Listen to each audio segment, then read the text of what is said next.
OK. Donc, comme on vient de mentionner, si je cherche à calculer l'aire d'un triangle, base fois hauteur divisé par 2. Avec ce qu'on vient de se dire depuis le début de la période, avec ce qu'on a réalisé dans nos exercices, ça veut dire que quand j'ai un triangle, ce que je pourrais chercher à faire, c'est d'aller calculer sa hauteur. Quand je regarde le triangle qui est ici, dans un premier temps, je devrais m'imaginer que ce triangle-là, imaginons-nous que je n'avais pas ça. Donc, on me donne ce triangle-là. On me demande de calculer l'aire de ce triangle-là. Calculer l'aire de ce triangle-là, c'est base fois hauteur divisé par 2. C'est pour ça que je me dois de la dessiner, la hauteur. Une fois que je l'ai dessinée, ben, l'avantage que j'ai, c'est que je viens de déduire, je viens de déterminer deux triangles rectangles, dont, par exemple, celui-là qui est ici. Et là, dans ce triangle-là, je peux facilement y aller avec « je connais »,« je cherche ». Chose que l'on a fait à plusieurs reprises parce que ce que je veux avoir, c'est la hauteur. Je me place à l'angle de 43 degrés. Quand je suis là, je connais. Mais mon 11 cm dans ce problème-là, c'est l'hypoténuse. Et je cherche la hauteur qui se trouve à être l'opposé. Ça, j'en déduis avec nos fameuses petites règles qu'on a vues, que c'est un sinus. Et c'est pour ça que je vais dire sin de 43, par définition, c'est opposé sur hypoténuse, sur 11. Donc, c'est ce que j'ai ici. 43 sin, c'est comme sur 1, de façon à bien voir mon produit croisé. Et donc, la hauteur, produit croisé, ça va faire 11 fois sin de 43 divisé par 1. Ce n'est pas nécessaire de le faire. J'ai fait ce calcul-là pour vous. J'ai obtenu 7,5. Good. Bon, ben, deuxième étape. J'ai maintenant la hauteur. Facile. L'aire. Base fois hauteur divisé par 2. La base. 10 fois la hauteur qui est 7,5 sur 2. Qui me donne 37,5 cm².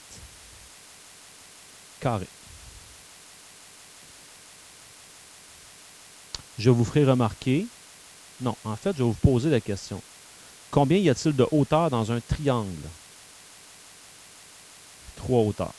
Ça veut dire que quelqu'un aurait pu, sans problème, ça dépend comment vous le voyez le problème, mais quelqu'un aurait pu, sans difficulté, dire, tiens, moi je vais dire que 11 c'est ma base, puis je vais tracer cette hauteur-là à la place. Il aurait pu faire son problème parce que j'ai encore 43, j'ai 11. C'est sûr que je n'aurais pas trouvé la même valeur parce que là, mon hypoténuse, c'était 10. Mais en bout de piste, puisque tu as pris 11 comme base, avec la nouvelle hauteur que tu viens de trouver, tu arriverais tout de même à 37,5. C'est sûr. Donc ça dépend de vous. Une chose est certaine, si je regarde toujours ce problème-là, ça serait vraiment une mauvaise idée de tracer cette hauteur-là. Parce que là, je viens d'aller charcuter mon 43 degrés, puis ça, c'est pas une bonne idée. Parfait. Exemple. Non, pas tout de suite. Oui.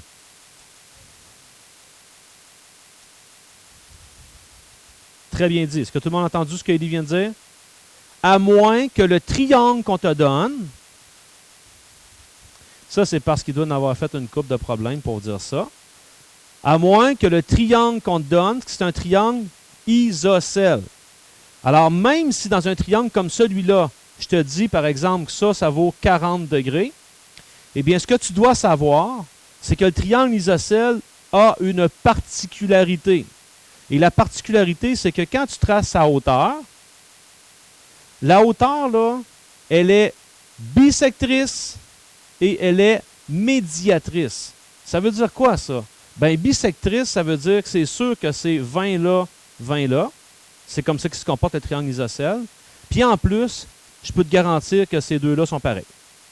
Fait que c'est ça qui se passe. Puis ça, ben, j'avais déjà en partant que lui est égal à lui parce que c'est un triangle isocèle. Donc ça, c'est une caractéristique que je peux utiliser.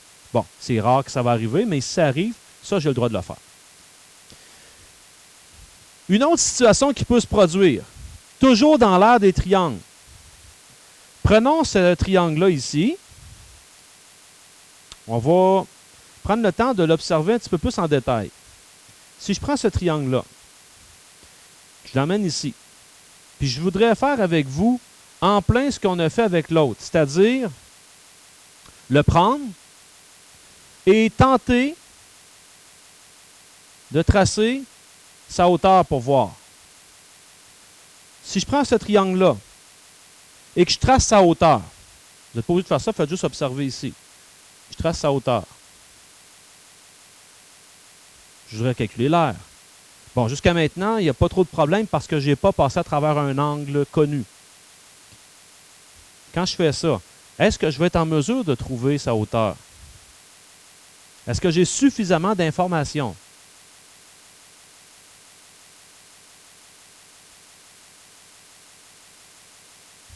Sandrine? Tu dis non. Camille, tu sembles me dire oui.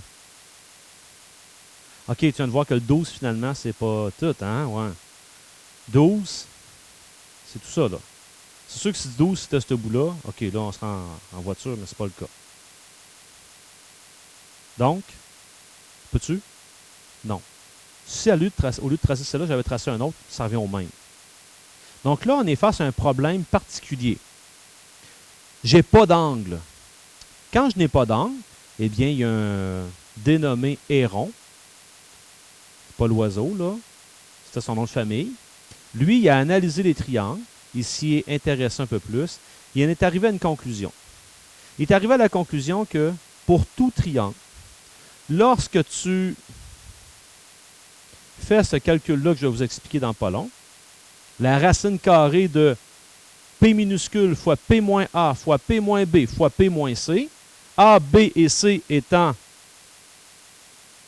les côtés respectifs de tout triangle, eh bien ça, là, ça te donne l'aire du triangle. OK. Là-dedans, on pourrait s'intéresser à savoir P, c'est quoi? P, c'est le demi-périmètre. OK? P, c'est le demi-périmètre. Ça, c'est bien important. Donc, regardons cet exemple ici, avec 10, 8 et 12, et allons calculer l'aire de ce triangle-là. Donc, première des choses, je dois trouver la valeur de P. Je l'ai repris ici. P, c'est le demi-périmètre. Donc, je vais faire A plus B plus C, puis je vais diviser ma réponse par 2. Donc, ici, ça sera 12 plus 10 plus 8 divisé par 2, qui donne 30 sur 2, 15. Par la suite, tout ce que tu as à faire, c'est venir ici et dire l'aire du triangle, je vais me servir de cette formule-là. Donc, ça sera la racine carrée de P, qui est 15, fois 15 moins 12, fois 15 moins 10, fois 15 moins 8. Ça revient à faire la racine carrée de 15 fois 3 fois 5 fois 7. Ça donne 1575, si je compte bien.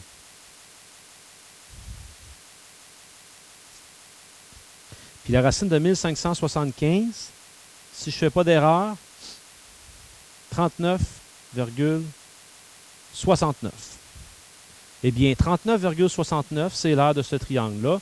Et je vais vous prouver, en l'espace de 30 secondes, que cette formule-là, elle fonctionne bien.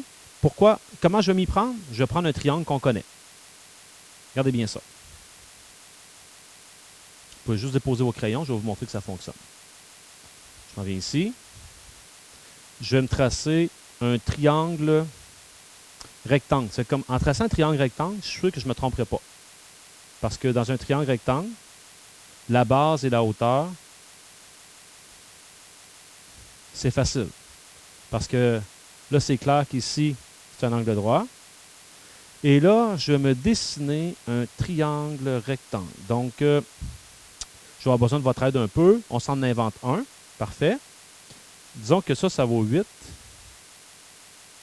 Disons que ça vaut 6. Trouvez-moi l'hypoténuse,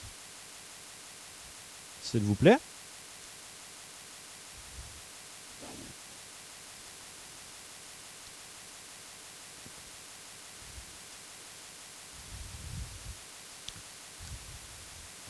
Bravo, c'est 10.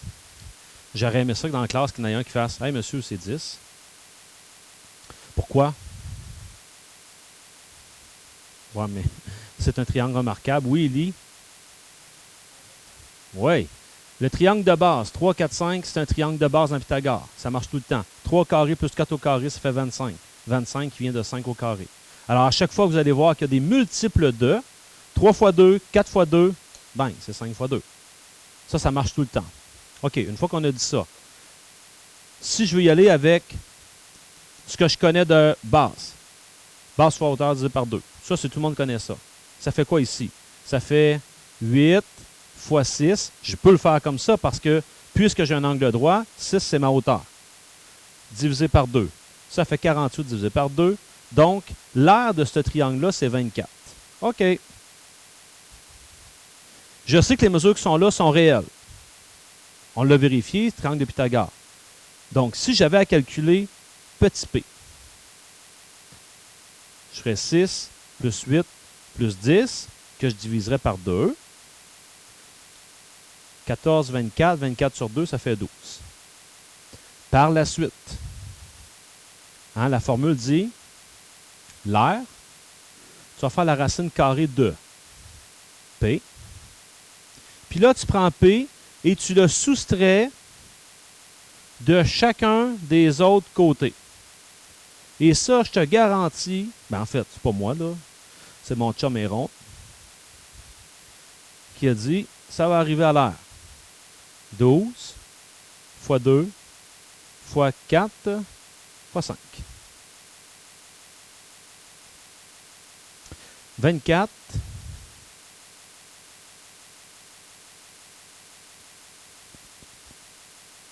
pas fois 6. Ah, OK, merci. Merci. 12 fois 2, 24. 24 fois 4, 96. 96 fois 6.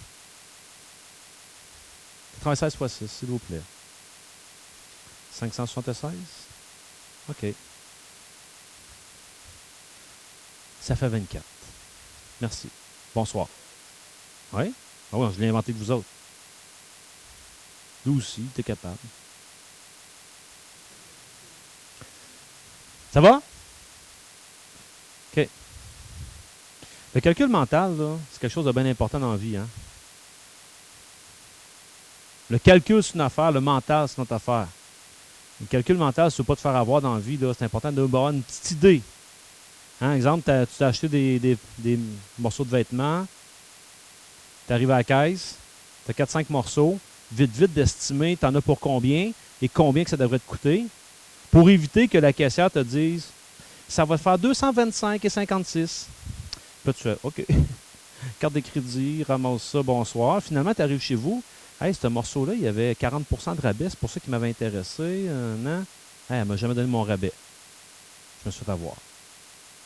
Alors que si en magasin, tu es capable de calculer rapidement certains, des concepts faciles. Les taxes, vous savez tous comment calculer les taxes. 15 qu'est-ce que je fais pour calculer 15 Si ça me coûte 225, bien, je vais dire 225. OK, je vais mettre ça facile. 230. 15 de 230, je fais quoi? Je commence par faire 10 10 de 230, 23. Plus 5 c'est la moitié de 23. À peu près 12. 12 plus 23, j'ai à peu près 35 $ de taxes. À peu près. Plus mon 230. Ça va me coûter autour de 260 quelques piastres. Ça, je sais ça. Fait que si la caissière me dit 310, ben là, je vais demander des explications parce que là, je me suis peut-être fait avoir, mais quand même, j'avais déjà une idée avant de commencer sans prendre ma calculatrice. OK. On l'a déjà fait, celui-là. Ça, c'est fait à la page 14. Donc, on va aller faire l'autre.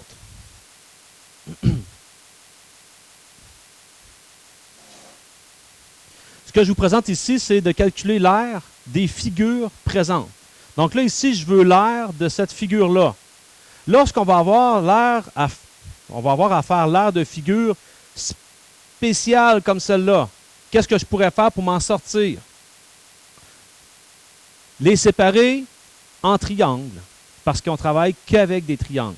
Donc, ça serait peut-être ici brillant de venir faire ça comme ça. Beaucoup plus que de faire ça. Je fais ça, c'est pas une bonne idée. OK?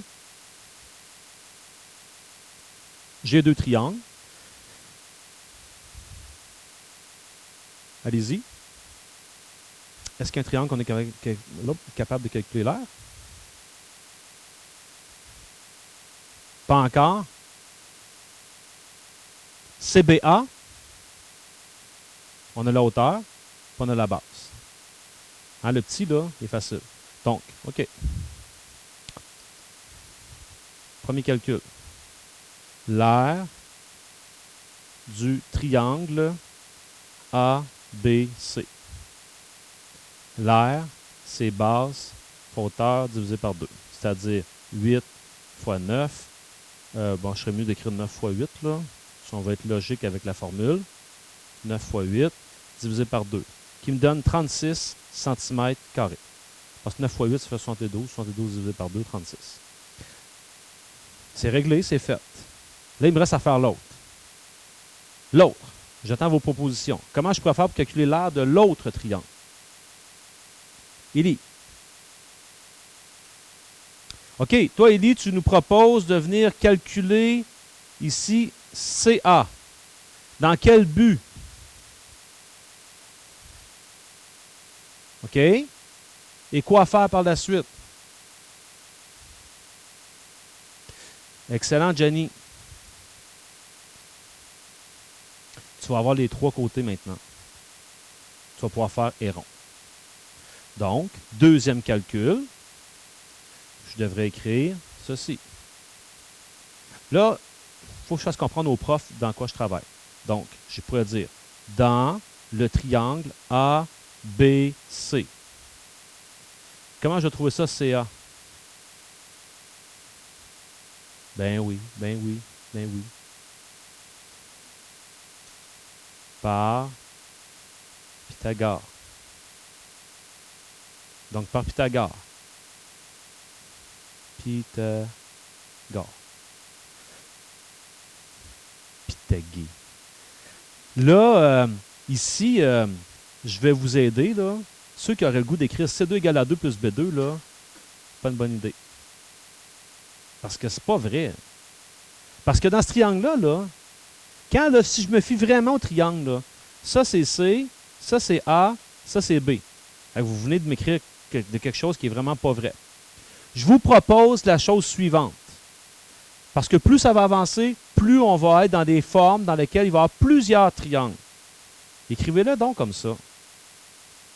AC au carré égale BC au carré plus AB au carré.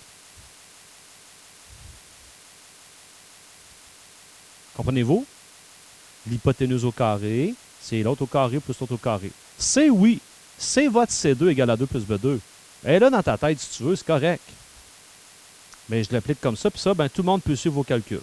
Donc, AC au carré égale 8 au carré plus 9 au carré. Donc, AC au carré égale 64 plus 81, 145. Donc, AC égale la racine carrée de 145, 12,04 quand j'arrondis comme il faut dans ma tête.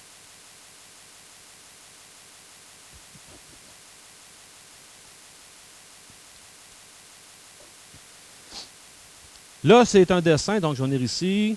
Je vais inscrire ça, c'est 12,04. Et il me reste une étape, parce que, comme Élie disait, puis avec l'aide de Gianni, là, je vais faire l'aire du triangle ACD Je vais mettre entre parenthèses et rond. Comme ça, ça reste très clair. Bon, pour calculer ça par rond, il y en a déjà qui ont commencé les calculs. Qu'est-ce qu'il faut faire, première des choses? Il faut trouver petit p. Petit p étant la somme de 12,04 plus 15 plus 13 que je divise par 2. 13 plus 15, 28 plus 12,04 qui fait 40,04 divisé par 2 qui fait 20,02. Et donc, l'air égale racine carrée de. Puis après ça, je vais vous donner un truc. C'est 20,02, parenthèse 20,02 moins. Là, ici, il y en a qui m'ont déjà posé la question, l'ordre, est-ce qu'elle a de l'importance? Du tout, c'est des multiplications, pourvu que vous passez à travers chacun des côtés. Donc, je préfère moins 12,04 fois 20,02 moins 15 fois 20,02 moins 13. Et c'est là que je vais vous inviter à prendre votre calculatrice.